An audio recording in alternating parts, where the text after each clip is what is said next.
Cinta bukan hanya soal kata, bukan hanya tentang janji manis atau kebersamaan semu yang diwarnai tawa. Cinta sejati hidup dalam konsistensi, dalam perhatian yang tulus, dan dalam usaha untuk saling memahami.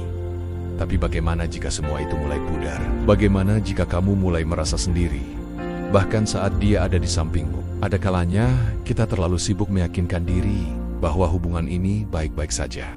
Ingat tawa, genggaman tangan, ciuman hangat, dan obrolan panjang. Tapi lambat laun, kamu mulai menyadari sesuatu berubah. Dan yang lebih menyakitkan, kamu mulai meragukan.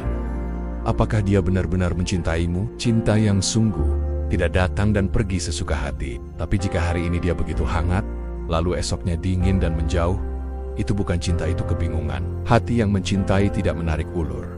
Ia hadir dan menetap. Dan jika kamu sering dibandingkan dengan mantan, dengan teman, atau bahkan orang asing, itu bukan dorongan untuk berkembang, tapi perbandingan yang melukai harga dirimu. Cinta tidak membuatmu merasa tak cukup. Cinta menerima, bukan menuntut untuk menjadi orang lain. Saat dia mencoba mengubahmu, bukan agar kamu menjadi versi terbaik dari dirimu, tapi agar kamu menjadi seseorang yang dia inginkan, maka itu bukan cinta.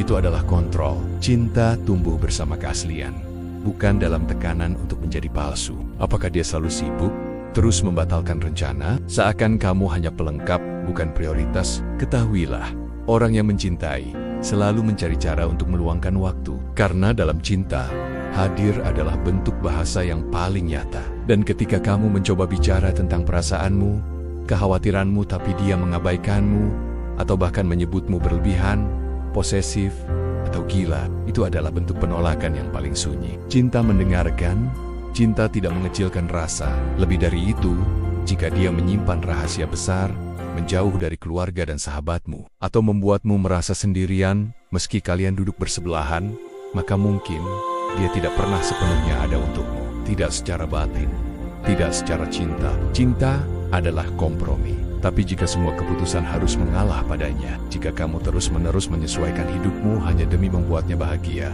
sedangkan dia tak pernah melakukan hal yang sama, maka hubungan ini bukan lagi setara. Dan cinta yang tidak seimbang akan menghancurkanmu perlahan. Dan terakhir, ketika dia tak pernah bicara tentang masa depan bersamamu, atau enggan membayangkan hidup bersama ke depan, itu bukan karena dia belum siap, tapi karena dia tak melihatmu di dalam rencananya. Semua tanda itu bukan hal kecil. Itu adalah jeritan sunyi yang mungkin sudah lama kamu rasakan, tapi enggan akui. Terkadang, kita bertahan bukan karena cinta, tapi karena takut kehilangan mimpi yang pernah kita bangun bersama. Tapi kamu harus ingat, kamu layak dicintai dengan utuh. Layak bersama seseorang yang melihatmu seperti rumah, yang memelukmu bukan hanya saat senang, tapi juga saat badai datang, yang menjadikanmu bagian dari rencananya bukan hanya hari ini, tapi esok, dan seterusnya. Jangan bertahan dalam cinta yang tak lagi bernyawa. Kamu tidak diciptakan untuk dicintai setengah-setengah. Kamu layak untuk dicintai dengan sepenuh hati.